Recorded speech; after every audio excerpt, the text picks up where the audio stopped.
than the address we heard, because it's no point me saying that it is a laundry list and then not providing an alternative idea.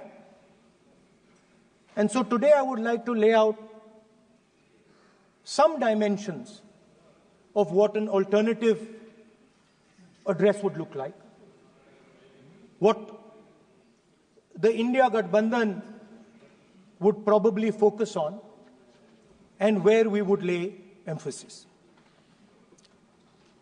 The future of this country is going to be decided by the young men and women of this country, the youth of this country. So I think anything we say has to be addressed to them, has to be spoken to them. The first thing in front of us, and this is something I'm sure the Prime Minister would accept, and pretty much everybody in this room will accept, is that even though we have grown fast, we are growing slightly slower now, but we are still growing. A universal problem that we have faced is that we have not been able to tackle the problem of unemployment. No, neither the UPA government nor today's NDA government has given a clear-cut answer to the youth of India about employment. I don't think anybody in this room will disagree with me. I'll give a little statistic for the Prime Minister. The Prime Minister, something I would agree with directionally. The Prime Minister proposed the Make in India program. I think a good idea. We saw the statues, we saw the functions, we saw the so-called investment, and the result is right in front of me. Manufacturing fell from 15.3% of GDP in 2014 to 12.6% of GDP today. That is the lowest share of manufacturing in 60 years. I'm not even blaming the Prime Minister, because I think it would not be fair to say he didn't try.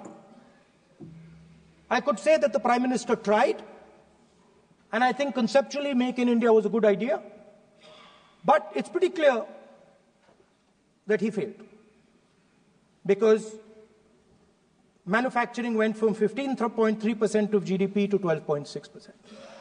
So the first question that any alternative vision would answer to the youngsters of our country is, okay, what and how are we going to solve this problem of employment? Any country basically organizes two things. You can organize consumption, and then you can organize production. Modern way of saying organizing consumption is services. Modern way of saying organizing production is manufacturing. But there is more to production than simply manufacturing. For example, agriculture also is about production.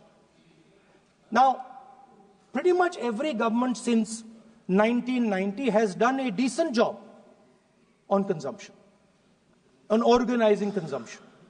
Which are the companies that organize consumption? Uber organizes consumption. Reliance organizes consumption. Adani organizes consumption. But we have, as a country, failed in organizing production. We have excellent companies that try to organize production. They are the Mahindras of this world. They are the Bajajs of this world. Part of Tata's organizes production, but the record of the country in organizing production is dismal.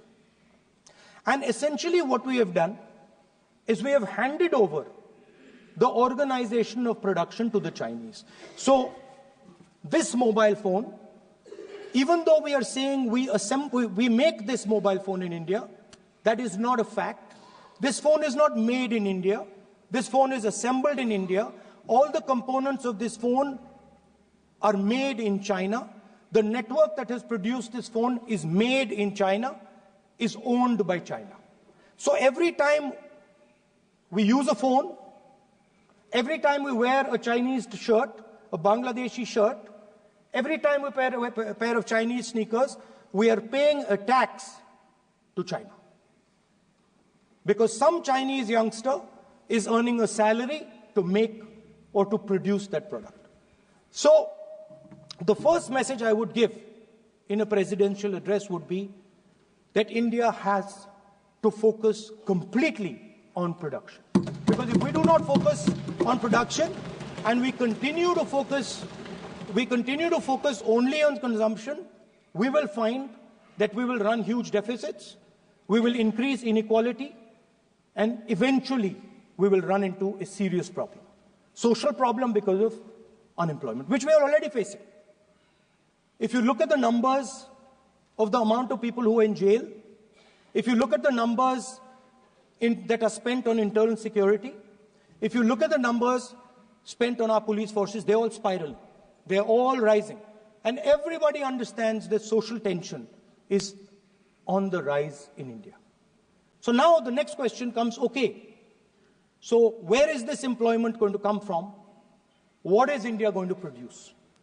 And for that, I'd like to tell all the youngsters of this country that there is a revolution taking place, an exciting revolution. The world is transforming completely.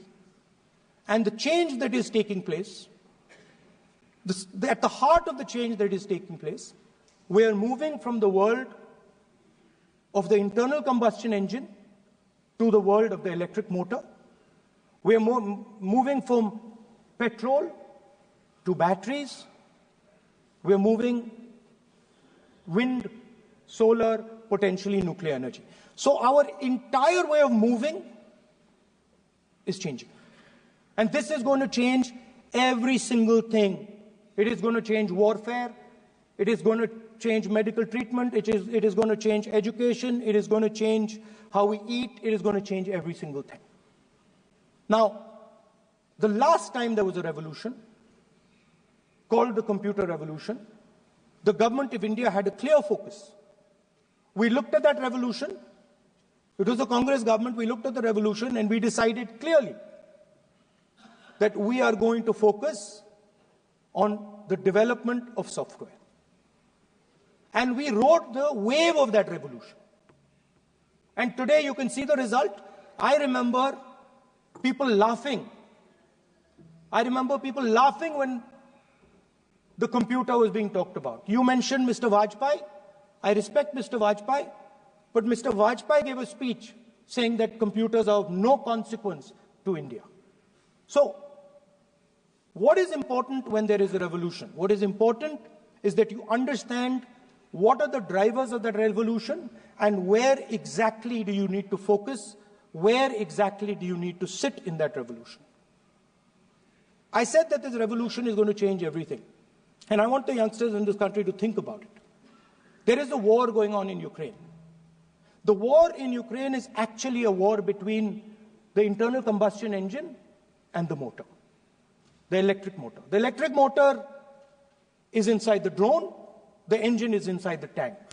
And if you look at what is going on in Ukraine, the tanks are dying by the thousands.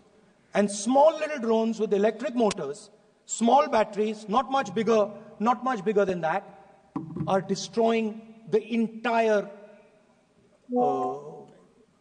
tank artillery infrastructure of both Ukraine and Russia. So the drone is the electric motor. The drone is the battery. The drone also needs to see. So the drone is a camera. In the same way, electric cars. The electric car is a motor. The electric car is batteries. The electric car is cameras. Robots are exactly the same thing. Robots are electric motors, multiple electric motors with cameras, with batteries. And this is what the revolution is going to look like. So there are basically 4 technologies that are driving this entire change in mobility. Electric motors, batteries, optics, and then on top of that, you can apply AI. Now people, I want to tell the youngsters of this country, people talk about AI. But it's important to understand that AI on its own is absolutely meaningless. Because AI operates on top of data. Without data, AI means nothing. And if we look at data today, there is one thing which is very clear. Every single piece of data that comes out of the production system in the world, the data that was used to make this phone, the data that is used to make electric cars, the data that is used to make basically all electronics on the planet today is owned by China. And the consumption data is owned by the United States. In China, the consumption data is owned by China, but in India, companies like Google, companies like Facebook, companies like Instagram, X, they own our consumption data. So if India wants to talk about AI, it has to first answer the question, what data is going to power that AI? And the answer today is India does not have that data. Neither does India have production data, neither does India have consumption data.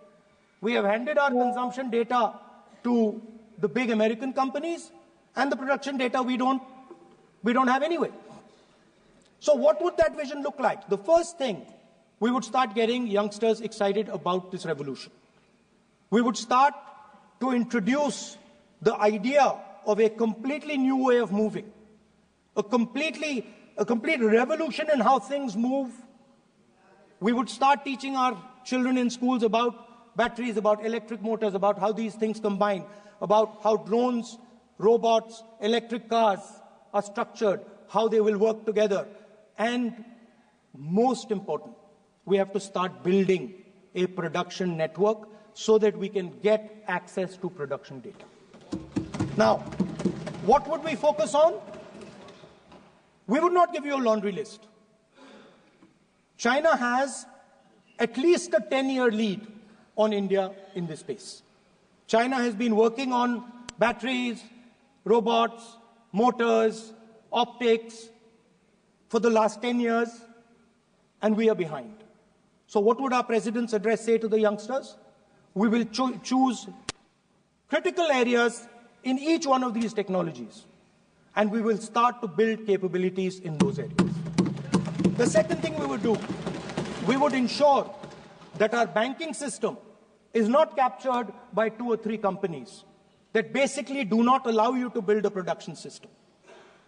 But our banking system is open, is dynamic, and is accessible to small and medium businesses and to millions and millions of entrepreneurs who want to take part in this revolution. Our foreign policy would take into account this revolution.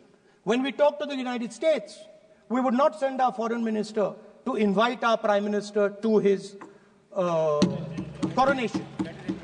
We would not send him 3 or 4 times, please invite our prime minister. Because if we had a production system and if we were working on these technologies, the American president would come here and invite the prime minister. So it is important to understand where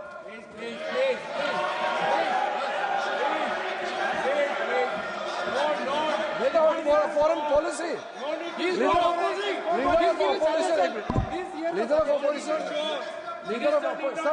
Leader of opposition cannot make such serious, unsubstantiated statement. This is related to the relation between 2 countries. And he is making an unverified statement about invitation of the Prime Minister of our country. It's matter of our dignity. How can you make such kind of statement? He is leader of opposition, sir. He should be responsible in making such statement. LOP is giving us very, very positive suggestions. Why they are worried, sir? For the country, he is giving. Leader of opposition has the information from any official source. He must inform the House. If leader of opposition has the information, please inform the House. Okay. Who has told you That foreign ministers have visited for the purpose which you have mentioned. You must specify it. So, I'm sorry that disturbed you, that question. I apologize for disturbing your peace of mind. It's okay. I've apologized. I've apologized for disturbing your peace of mind. I'm sorry. Apologize for lying to the house. ऐसा नहीं होता है. तो serious होना चाहिए leader of opposition को. कम से कम देश के मामले में तो एक हो.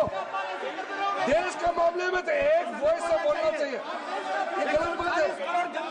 ये ठीक नहीं है. लीडर ऑफ अपोजिशन को इस तरह का बयानबाजी नहीं करना चाहिए. ये गंभीर विषय पर चर्चा चल रही है. So we would start by telling our young men and women that they have to be at the forefront of this revolution. We cannot afford that the Chinese are at the forefront of this revolution. Number one.